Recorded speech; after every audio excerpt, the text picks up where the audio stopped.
Moi, je ne remonte pas les chiffres. Là, il y a... Non, la seule augmentation du SMIC qui a eu lieu... Non, oui, la seule augmentation du SMIC qui a eu lieu, en plus, c'est-à-dire le coup de pouce, c'est sous mon gouvernement. Donc, je préfère le dire pour qu'on puisse faire la différence. Mais jamais suffisamment. 10 € par mois, je veux dire, oui, c'est ridicule comme augmentation.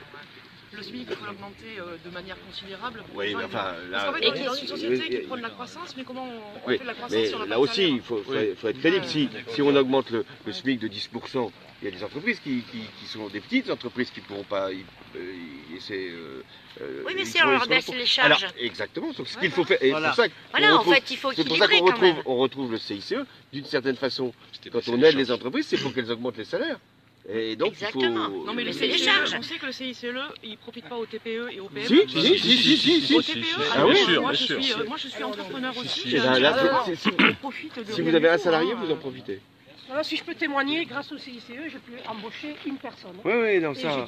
Non, parce qu'en fait, quand même, si les TPE et les PME demain étaient vraiment aidés, il n'y aurait plus de chômage en France, on le sait. Ils ont quand même des problèmes de débouchés, c'est pas toujours facile. Que les grosses compagnies, les grosses boîtes... Oui, elles ont des compétiteurs difficiles, hein, les difficiles, petites ils ne payent pas entreprises. d'impôts. Alors voilà, moi je voulais en tout cas vous... Enfin, sur le CICE, si je peux me permettre aussi voir ça, c'est que c'était quand même la promesse d'1 million d'emplois et qu'on est très on en a fait 700 000 les 3 dernières années. 700 000. Oui, 1 million d'emplois, c'était sur les 3... Ah oui, c'est pas moi qui l'avais dit, 1 million d'emplois, vous vous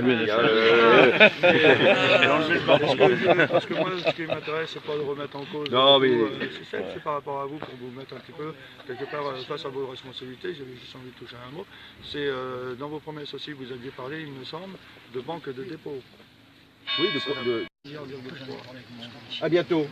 Et puis, donc voilà, il faut continuer à prendre la parole et de faire que ça puisse déboucher, parce qu'il faut que ça débouche. Oui. Hein, parce qu'il y a ce que vous faites de manière personnelle, hein, même si vous pouvez dans un collectif, mais il faut un moment... Vous êtes enfin, oui, c'est un collectif. Vous êtes ensemble, oui. Voilà, on est ensemble. Mais voilà, à un moment, avec des idées différentes quand même. Il faut qu'il y ait des organisations qui puissent prendre en compte les revendications et discuter avec les pouvoirs publics. Vous voyez les difficultés que vous avez. Oui, mais il faut qu'on nous donne la parole aussi. Et là, vous l'avez, c'est pour ça que c'est important. Oui, non mais... Que les pouvoirs publics, surtout, qui nous écoutent réellement. Voilà, qu'on nous écoute, qu'ils entendent notre cri. Monsieur Hollande, c'est quand même vous qui avez installé Macron... Ah, il était, ça, je ne veux pas dire qu'il n'a pas été ministre du gouvernement, il a été. Oui, mais après, c'est pour ça que je pense qu'au niveau des débats, il y a eu un peu de collusion entre Pierre Gattaz et vous-même, je veux dire. Et il y a eu un changement encore plus évident sur la fin de votre quinquennat, où on a vu que le libéralisme, justement, les grands patrons, j'assume ce que j'ai fait. La porte était ouverte. J'assume ce que j'ai fait, je me défausse sur personne. Ce que j'ai fait durant tout le quinquennat, je prends sous ma responsabilité. Après, il y a Emmanuel Macron, il a fait un autre choix, il s'est présenté avant que je ne me décide, hein. Vous avez quand même suivi ces événements. Bon, ensuite, il a fait son choix, il fait ses orientations. Après, il doit en répondre devant le ah pays. Oui, mais il ne nous écoute pas. Voilà. Hein. Moi, je vous ai écouté aujourd'hui. Eh bien, écoutez, merci, monsieur Hollande. À bientôt. Remercie. Merci.